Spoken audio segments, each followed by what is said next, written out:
Sot, edhe pse shumë prindër i kanë përfshirë të vegjëlit e tyre në sport, lërat në kompjuter, aplikacionet në celular dhe platformat e medias mbeten të pashmangshme.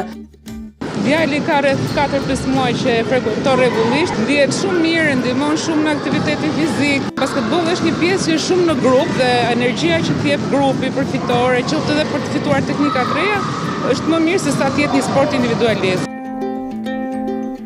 Pse zgjodhe basketbollin? Se sporti im i preferuar. Si kush do të bëhesh ti kur të rritesh? Si papi që ka lujtur gjithmonë basketboll. Sepse është një sport shumë i mirë dhe bëheni të shpejtë dhe të fortë. Pse të pëlqen kaq shumë ky sport? Nga që të zgjat. Familja më ka thënë që të vija këtu, edhe unë kisha dëshirë. Se të vite dhe të bën më të shpejt. Do të bëjmë basketbollist dhe veteriner. Më pëlqen, e kam si pasion. Si kush do të bëhesh ti kur të rritesh? Çfarë do të bëhesh? Kush basketbollist? Si mua? Po. Të keqe. Kam 2 fëmijë vetë dhe derisa të rriten, paktën unë do mundohem me mishe me shpirt që t'i angazhoj me sport, sepse sporti është, për mendimin tim është aja. Po nuk u morën me sport, me aktivitet fizik, nuk kanë çfarë duan shkolla e gjithë tjera.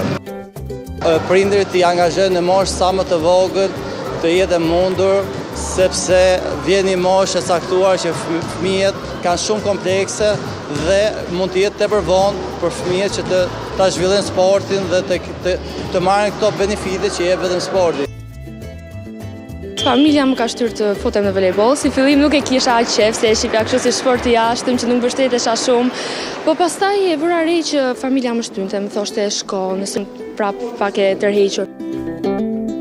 Duke parë dhe më shumë të i ndesën e prindve, teksa i shoqërojnë fëmijët në palestra edhe në aktivitete, realisht më mbush me shpresë që sporti do ketë vazhdimsi. Orët para ekranit pothuajse dominojnë ditën e tyre. Është një realitet që ekspertët e shëndetit e konsiderojnë si një prej arsyeve kryesore të jetës jo aktive të brezit të ri. Këtij brezi që po konsiderohet gjithnjë më shumë si brezi i ankthit. Sigurisht që edhe personaliteti i tyre dhe karakteri edhe mënyra se si ata e perceptojnë punën ndryshon nga një moshë në tjetrën dhe është moment shumë i mirë për të investuar në këtë binom të rëndësishëm. Zakonisht volejbolli ose më heq natin, ose më më qetëson, ose më jep emocione pozitive, ose thjesht mund të mendoj. Jo vetëm shoqërinë që ti merr dhe do ndihesh shumë herë më mirë, por edhe të ndihmon shumë që thjesht të ndihesh më mirë për veten. Në këtë moshë jam unë, volejbolli më ka ndihmuar shumë të integrohem si person dhe të kem aftësinë komunikuese, qoftë në familje, qoftë në shkollë. Ta ndjekim sportin sepse